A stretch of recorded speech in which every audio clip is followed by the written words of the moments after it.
we come now to the discussion of Sefer HaBahir, which is considered one of the fundamental books in the evolution of Kabbalah.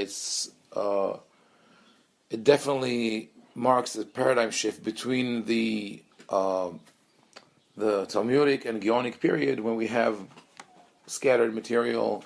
The only work that we have from that time is Sefer Yetzirah, and we have Sefer Techalot, where people describe their ecstatic or meditative experience. And now Sefer HaBahir brings in something new, but we have to see what exactly is it that it brings. Either it offers, for some people, a new theology that they build on, or it just becomes a catalyst for people who want to develop this new form of knowledge. And remember, we said yesterday that part of the reason of that new growth or new flourishing of spiritual knowledge or meditation or Kabbalah, or however you want to call it, was a reaction to the extreme rationalism of Maimonides and Saadia Gaon and others. And people were seeking something more exciting, more interesting, and that's why they went in this direction. Now, Professor Yosef Dan is one of the important scholars of Kabbalah today. The other names are Moshe Idel, is very important, and also Gershom Sholem. Of course, he's the one who launched the new study of Kabbalah in Israel in the early 1900s. Yosef Dan writes about that development of what he calls Torat HaKavod v'Haribud be'olam ha'Elohud. Torat HaKavod is what I mentioned before, the designated glory or sort of an intermediary that communicates between humans and God. Ribud is from the Hebrew word roved, layer, so we could maybe translate it as stratification. It's a theology of strata. There are many levels through which the divine knowledge or abundance or blessing emanates from one level to another in an ascending, it's in descending order until it reaches the human world. And from the very beginning, this idea was attacked as an idea of dualism or pluralism, or we call it polytheism, that we attribute to God more than one facet or identity, and that is a serious problem. How can you reconcile that with the idea that God is unique, that God has no shape or image, etc.? And that become one of the main concerns of the Kabbalistic literature, to, on one hand, understand God with this new theosophy, but to work hard in order to make sure that it does not seem pagan or questioning the uniqueness of God. So Don mentions that there were two revolutions in the understanding of divinity within what we could say from the time of the end of prophecy, the biblical period, until today. He says there are two major junctions in which there was a revolution that changed the Jewish religious experience or existence. The first one, according to him, happened during the time of the Second Temple, where people stopped using the names of God as they are mentioned in the Bible. So instead of using the name Adonai, Elohim, etc., they started with El, Adon, like the Lord, and then they came up with other terms like HaKadosh Baruch Hu, the Holy One, blessed be He, Hamakom, the place, Shekhinah, the divine providence. So that is the first turn, the first shift. The second one happened at the time period that we are talking about, in the second half of the 12th century, in the beginning of the 13th century, where we have this new ideology of stratification, the layers of the divinity, meaning that beside the supreme divinity, which is concealed and cannot be perceived or seen or understood by humans, there are other divine powers or energies that are emanating from that supreme entity and keep flowing downwards. So instead of an understanding of God unique and indivisible, there is God who's multifaceted. The most simple and plain attempt to reconcile those two things, how can you think of God as unique on one hand and multifaceted on the other hand, is that the concept of God is multifaceted is our perception of God, or in other words, the manifestation. This is how God manifests Himself in creation. So a good analogy for that would have been fire.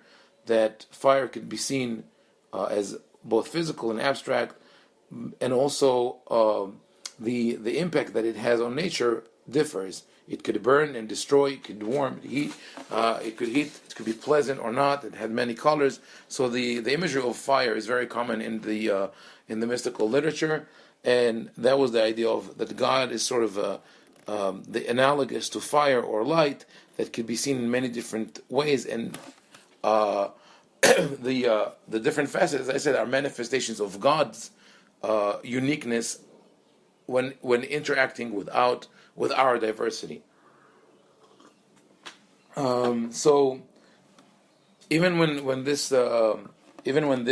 new understanding of the divine emerged, for the first 300 years, from the middle from mid 12th century to the end of the 15th century, it was esoteric. It was really kept within the circles of the mystics, and it did not affect the halachic literature or the or midrashic or any other genre in Jewish literature.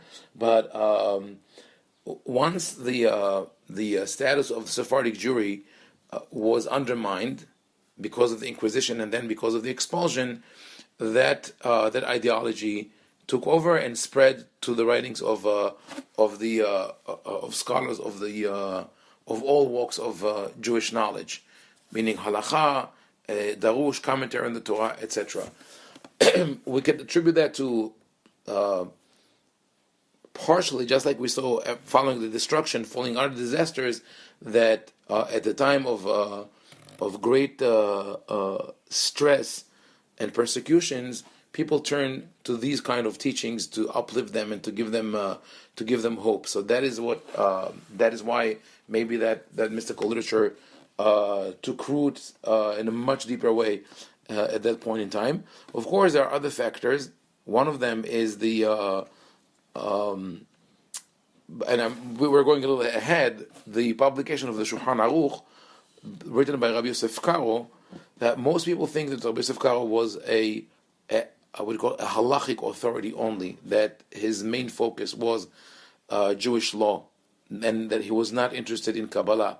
There is even a legend, that a sort of urban myth, that was spread, that Rabbi Yosef Karo tried to attend the classes of the Arizal, Rabbi Yitzhak Luria Ashkenazi, and wasn't able to understand anything. And then the Ari told him, your soul does not belong to mysticism, your soul belongs to the Pshat, go back to where you belong. And so he gave up on it. But this is not true. There's a book that was published recently by Dr. Moore Altshuler. She is actually a descendant of Rabbi Yosef Karo, where she shows very clearly how deeply was Rabbi Yosef Karo immersed in mysticism. And this is something that if you study Shulchan Aruch methodically and seriously, you see that there are references in the commentary, his commentary before he wrote the Shulchan Aruch, Bet Yosef, and through the writing itself. But she shows the background of his life and his teachers, mainly his father-in-law, Rabbi Yitzhak Sabah, and his father, Rabbi Avraham Sabah, who were both Kabbalists that came from Spain after the expulsion. I'm moving a little bit ahead in time to that point to say that the halacha and the writing of the Shulchan Aruch became the vehicle upon which the Kabbalah was spread in a more broader sense to all communities, because Rabbi Yosef Karo combined mystical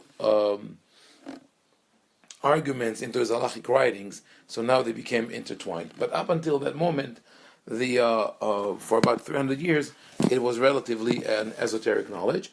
The most salient example of layers in the understanding of the divinity is the duality or the separation of Kudsha Berichu Ushchinte, the Hakadosh Baruch Hu, God, and the Shekhinah, the divine providence.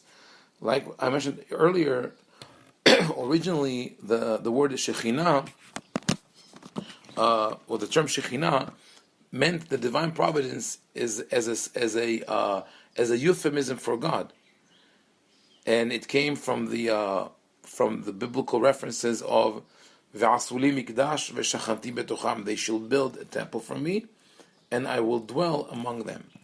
So the Mishkan, with the tabernacle, the name is derived from the verb shachan, shin kaf nun. So Shekhinah is there. God dwells in the tabernacle.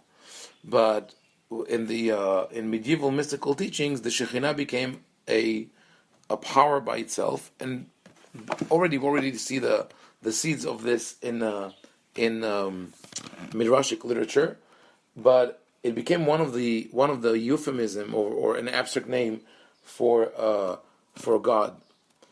In medieval Europe, that has changed, and the Shekhinah was now perceived as an entity by itself. From the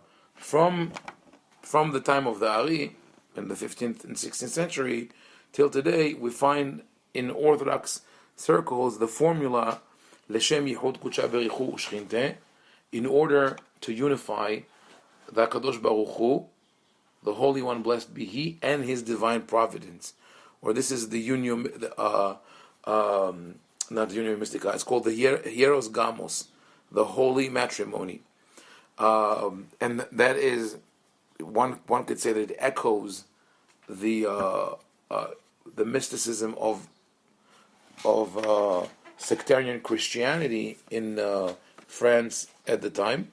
But I think it's also a sort of a natural development, in the sense that mysticism is a reflection of the way we understand ourselves and our body, and since the duality between male and female is essential, and it's sort of the first one of the first things that people determine about themselves, it had to in some way or another be manifested in mystical teachings.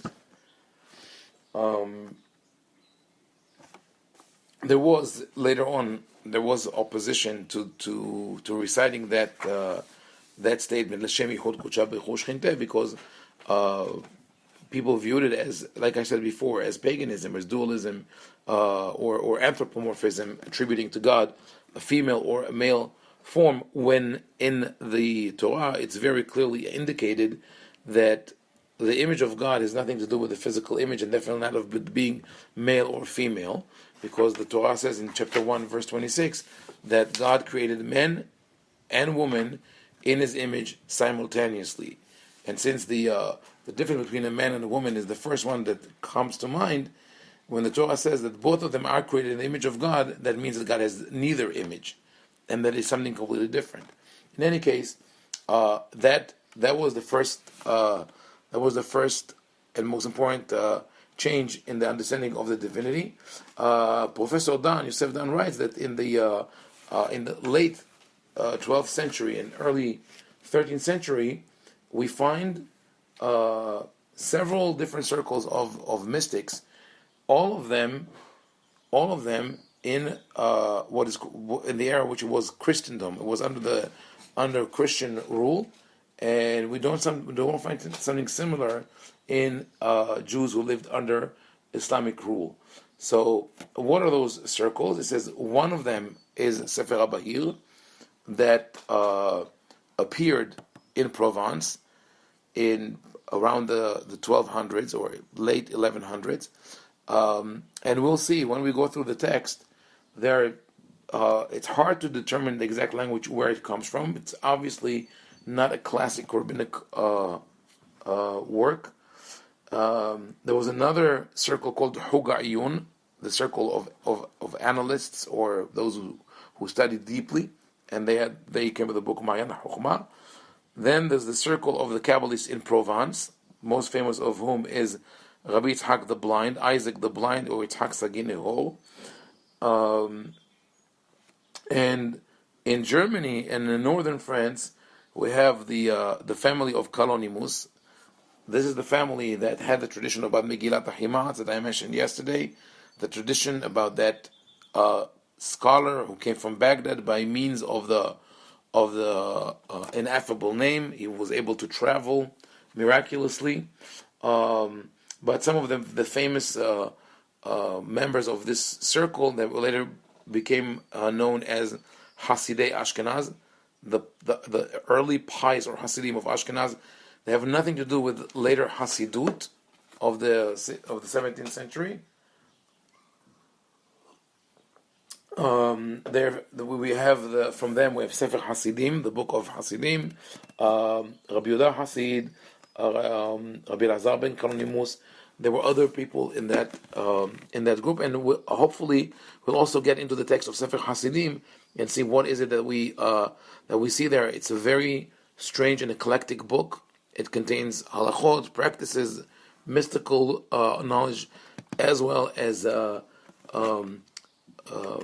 local myths, particularly German myths. It speaks about werewolves and women who turn into demons, etc. And then the circle that I mentioned before, Hug Kruva Miyuhad, that ideology of the designated glory that is sort of an intermediary that connects us to God. So with that, let us go and start looking at the at Sefer HaBahir, at the text. 1 second, I'm trying to get this book. I have one more introduction before I go there. Is that when we get to the Zohar, which is the next major work after Sefer HaBahir, we have to have in mind that when the Zohar was published and distributed in the 1300s, already then immediately a debate emerged about the authorship of the Zohar. Where did it come from? And we will read the testimony, the one testimony that we have of a scholar who tried to figure out who exactly wrote the Zohar, and we see that already then most people assume that it was not written by, it was not an ancient work, not as people believe that it is attributed to Rabbi Shimon Bar Yochai, but rather something that was a product of the Kabbalists of Spain, either one person, Rabbi Moshe de Leon, or a group of scholars who worked together.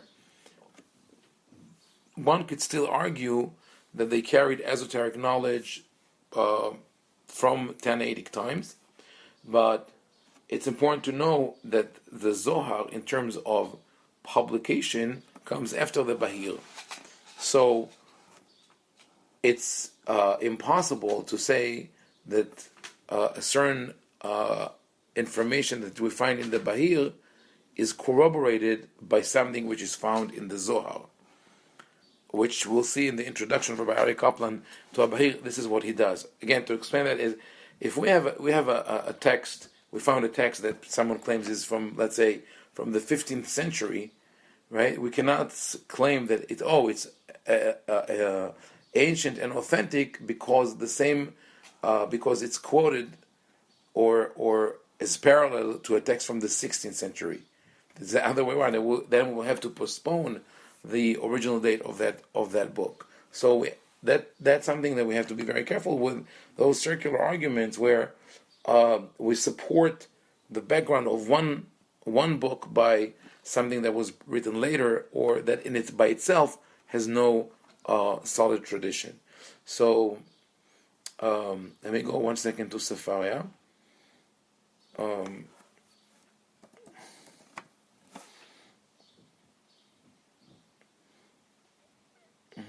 Okay, so I'm going to start with the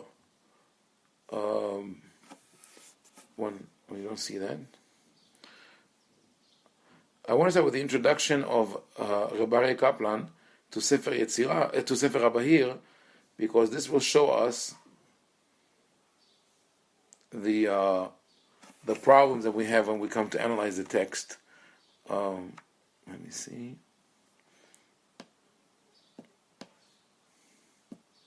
Okay.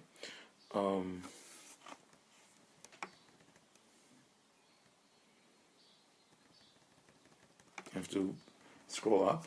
Okay.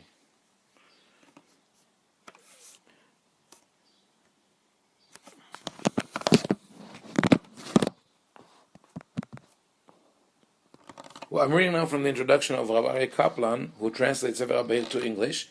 And as I said yesterday, he writes here, most Kabbalists ascribe the Bahir to Rabbi Nehunya ben Hakana, a Talmudic sage of the 1st century, and the leading mystic of his generation. So this has to be analyzed, this statement, that he's the leading mystic of his generation. He is the one who opens the text, and he is also known to be the leader of a major mystical school that flourished in the Holy Land. As we'll see later, this also is not corroborated. We don't have, it's an assumption based on that same circular argument that is contained in the book. But Kaplan admits, aside from this tradition, there would be little internal evidence in the text to support this attribution. So he only appears once in the text. He's the first rabbi that appears there. He goes on to say that the attribution to Rabbi Nehunya appears surprising for another reason, namely because after the first paragraph his name is never again mentioned in the text. An interesting possibility is that Rabbi Amorai, who plays an important role in the Bahir, is actually a pseudonym for Rabbi Nehunya. And then he says he is the source of many important teachings. Why would you use a pseudonym in the book where your name appears at the very beginning? If there is a pseudonym, the pseudonym should run throughout the whole book, and not it's sort of it reminds me of people who call let's say a talk show and say, please identify yourself. I say, okay, this is Dan, but that's not my real name. They say, okay, yeah, my real name is Ron. What's the point? If you want a pseudonym, stick with a pseudonym, right? Besides that, the problem with the name Amorai, it is obviously a name which is made up, because Amorai means it's a general term for one of the scholars of the Talmud, and not a personal name. And the other name as well, he would write later on.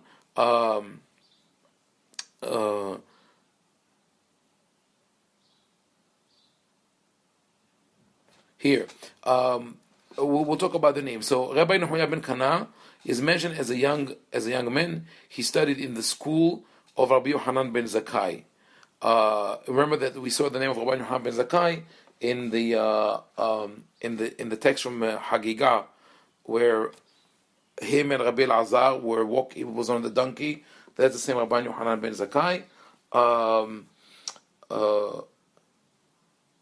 Here, once again, here.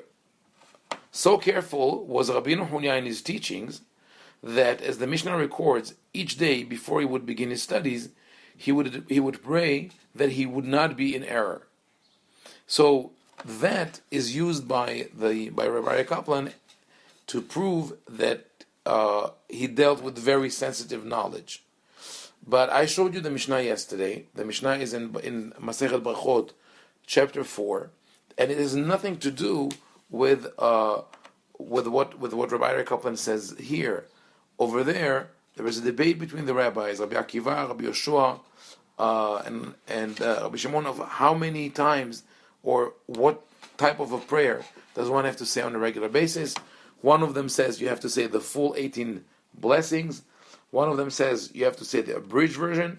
The third one says, if you know it well, if you're well versed in the prayer, say the full one. If not, say the short one.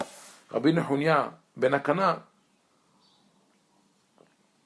interjects. No, it's not him. They report of him that he used to pray a short prayer when he entered the Bet HaMidrash And when he left the Bet HaMidrash, so when he was about to start studying, he would say a prayer, and when he would leave, he would say a prayer. And the prayer is not recorded in the Mishnah. In the Talmud, there's a longer text. They asked him, what is it that you say? And he said, when I come in, I pray to God that I will not rule a halacha incorrectly, and when I go out, when I leave, I thank God for not making a mistake. So his concern about making a mistake or not was in the field of halacha and not in the esoteric field. And then we move on to the next paragraph. He says, another picture of Rabbi Nehunya, not found in the Talmud, is brought out in the Echalot Rabbati.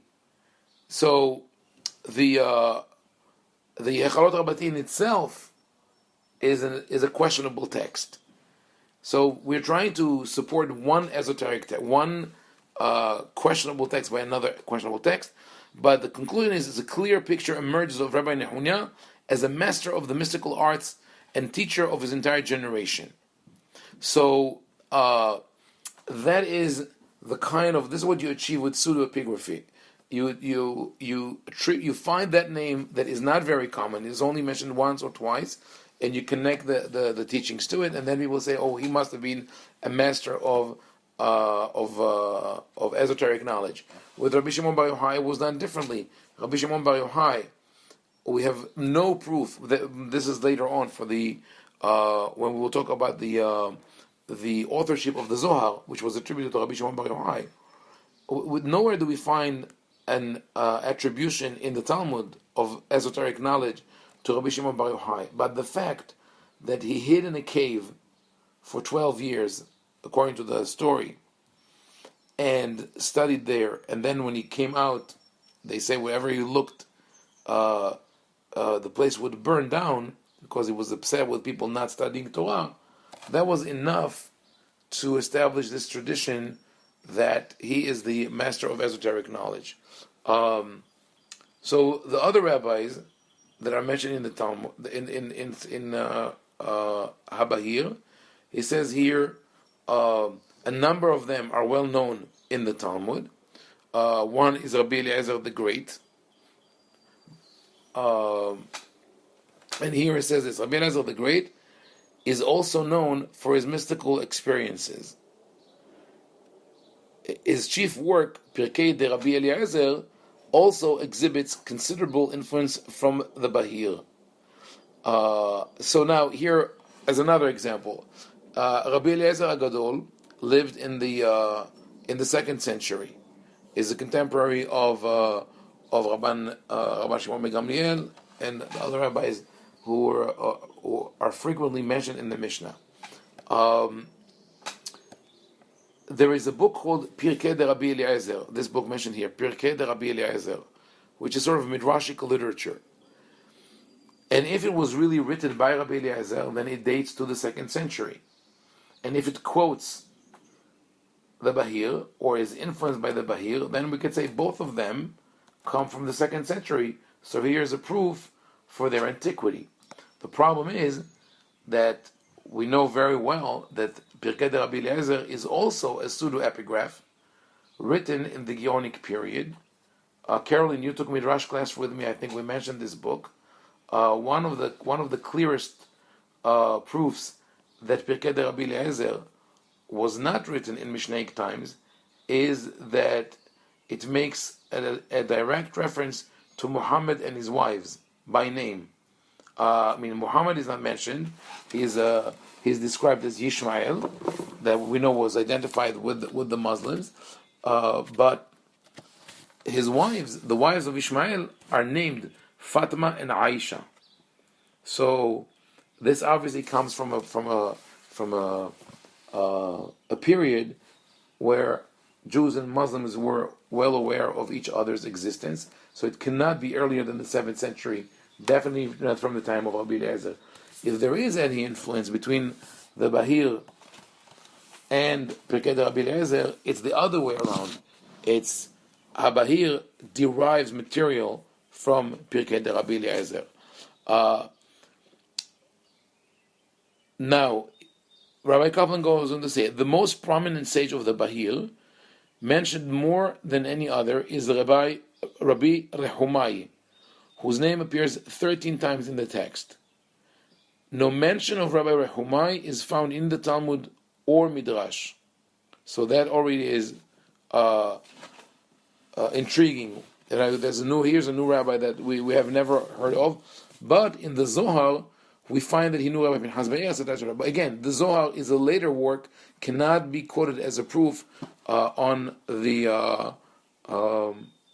Rabbi for the Bahir. Also prominent in the text is Rabbi Berachia. And what about this Rabbi Berachia? Did I skip too much? 1 second.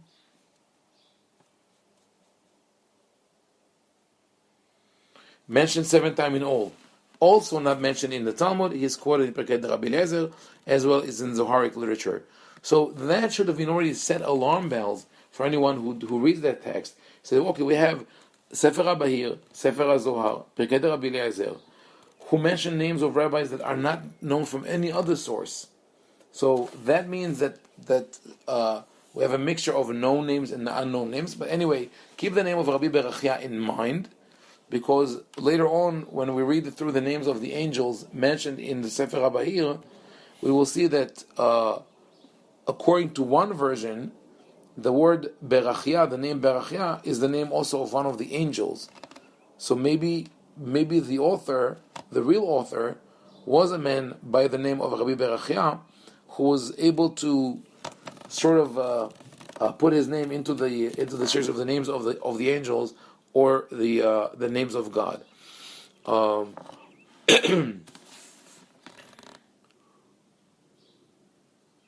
Okay.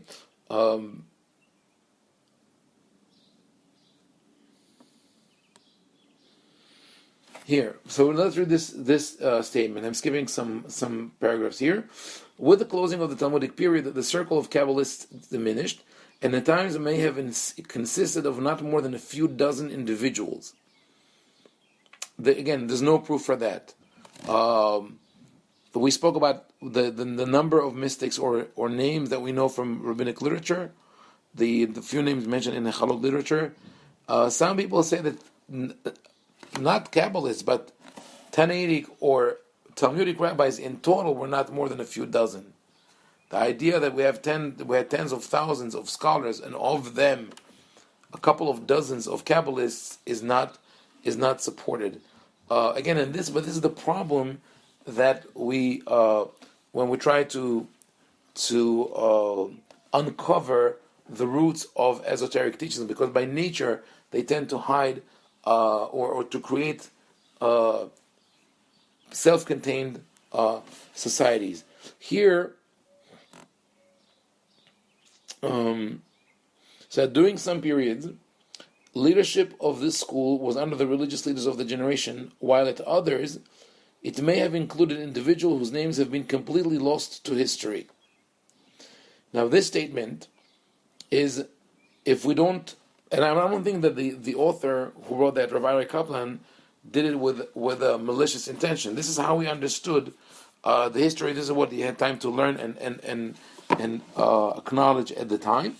But the thing is, when we say that during some period, the mystical school was under the leadership of the leaders of the generation, and in other times was not, one should ask the following question: was this an on and off process? Meaning, let's say, during the 7th century, yes; the 8th century, no, and then 9th, yes again, and 10th, no. Because if this is the case, then we'll see fluctuations.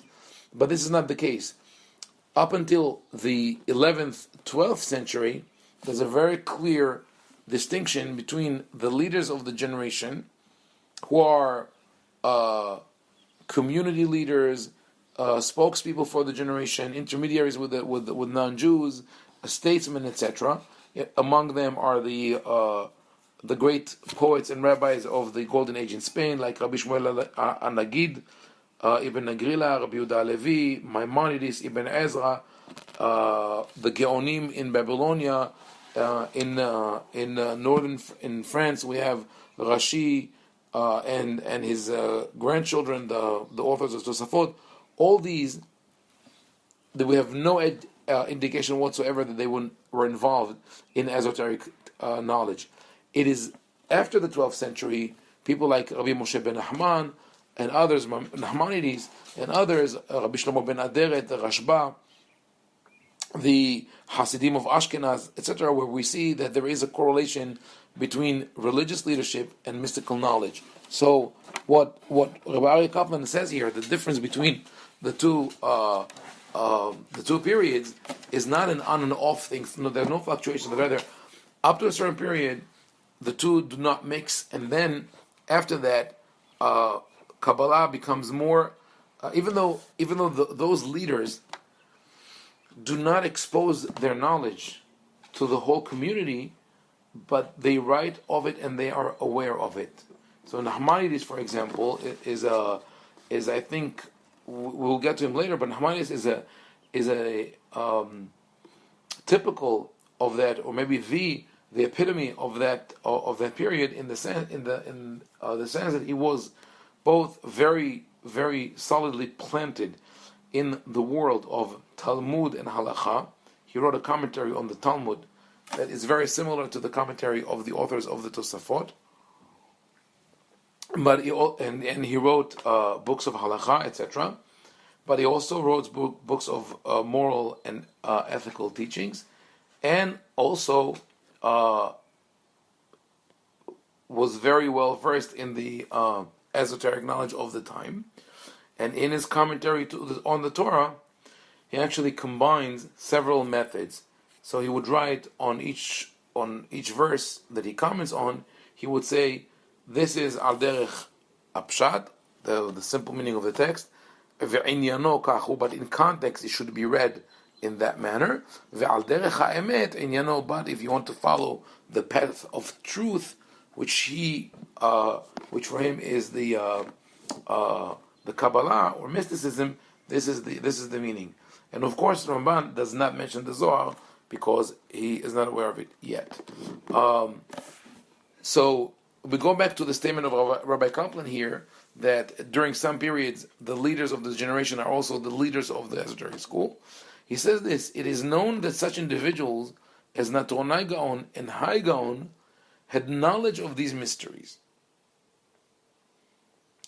So this in itself, I would say, is an esoteric statement. When I say that Rav Hai Gaon had knowledge of these mysteries, does it mean that he was knowledgeable in the mysteries, meaning he knew how to interpret the text or use what we call practical Kabbalah, or that he was aware of their existence?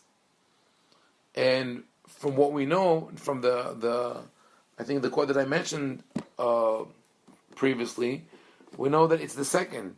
Rav Hai Gaon was aware of traditions that claimed usage of the holy names for mystical purposes, like the people who could travel from place to place or could destroy their enemies by using holy names.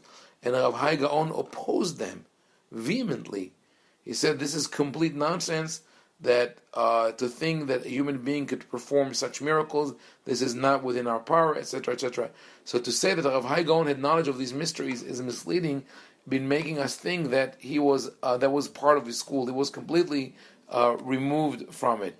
There was also an attempt to say that Maimonides was aware of and fond of Kabbalah, which is completely not true.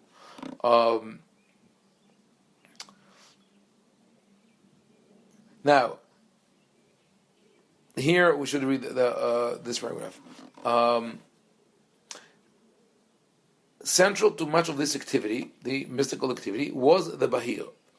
Just how wide a circle had access to the text during this period is not known, but the number could not have been large. Manuscript may have existed, but these remained in the hands of the group's leaders, with all others receiving the tradition orally. So, the intriguing thing here is that even if the book was kept a secret and people just studied it orally, we should have found some references to its existence in the literature of the period, but there are no such references. Members of the group were bound by an oath not to reveal its mysteries to outsiders, and the community at large was totally unaware of its existence. For this reason, it's not surprising that such prominent scholars as Rav Saadia Gaon and Maimonides never saw the Bahir, or that is an extensive commentary of Sefer Yetzirah. Rabbi Yehuda ben Barzilai of Barcelona does not make any mention of it. So here's a historical question. If we believe the Bahir is an ancient text, how come, and that it deals with the question of the character of the divine theosophy, which borders on philosophy and theology, how come Rav Saadia Gaon, who wrote extensively on the issue in his Sefer Emunot V'Aderot, the book of beliefs and opinions, and Maimonides never referenced the book? How come this Rabbi Yehuda ben Barzilai of Barcelona, who was also a man who combined philosophy and halakha and wrote a commentary on Sefer Yetzirah, made no mention of it?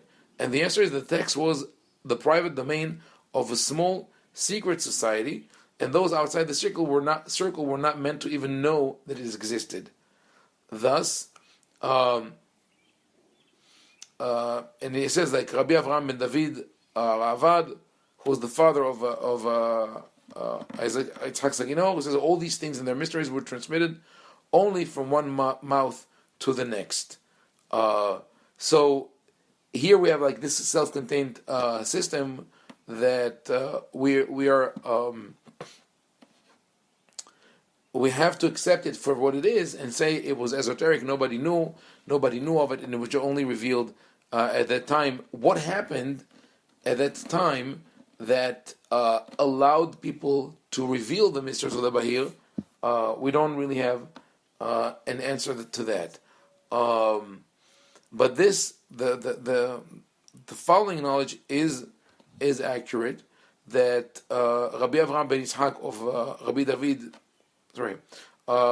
Avraham ben David of Posker, the Ravad, who also was very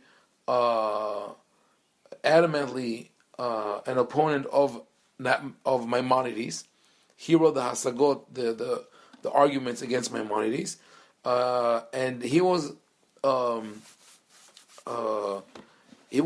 the head of sort of this esoteric circle in Provence. Is here? Rabbi Kaplan makes this comment here. In his legal commentaries, he writes that his school was subject to divine inspiration and the revelation of mysteries. Let's see if he brings the exact. It's his commentary. It's the commentary to Yad, meaning to the book of Maimonides, in Chod Lulav 8.5. This is highly debatable among scholars, because what Ravad says, the Rabbi Avraham ben David says in this place, in those places that he quotes, is that Kvar hofi'a ruach hakodesh bevet midrashenu. He says we were already visited by the divine spirit, and the knowledge was revealed to us. But he's not talking about mystical teachings. He's talking about the halachot established by Maimonides, which he disagrees with. Meaning that when he made this statement, the divine spirit has visited our Bet Midrash, he does not mean it literally, but rather sarcastically. He says, if Maimonides thinks that he is relying on some kind of divine knowledge or prophecy, we were also visited by that divine spirit. And it's telling because one of the first comments that Rabbi Avraham ben David makes on the text of Maimonides is on the introduction, when Maimonides says, this is in his halachic work, he says, I distilled all the laws from what was written before, from whatever was written after the Torah until my time, and from now on you will not need any other book, only my Mishneh Torah. That's it. And he did not quote sources or arguments for his halachic decisions. And Rabbi Avraham ben David attacks him and says, Hashav letaken velo tiken. He wanted to improve, the state of Jewish law, but he did not, because he did not quote his sources, and why should I rely on him? And he concludes his comment by saying, En zot ela kol kavel di ruach yetera be. I assume that he was able to do it because he was imbued with an additional spirit. And that is definitely sarcastic. It does not think that this is the way halacha is determined. So, and that is the background for the appearance of the book of Abahir. Like Professor Yosef Dam says, it's that circle of Kabbalists in Provence, in northern France, and in Germany that we don't know if there was any relation between them, any interaction, or they all arrived. There was just a natural development, maybe an influence of Christian theology. We don't know exactly, but that is more or less the background at the appearance of the Bahir. We'll stop here. In the next session, we'll see what Rabbi Ari Kaplan writes about the appearance of the Zohar, and then we'll go into the text of Sefer HaBahir itself. But for now, let us stop here.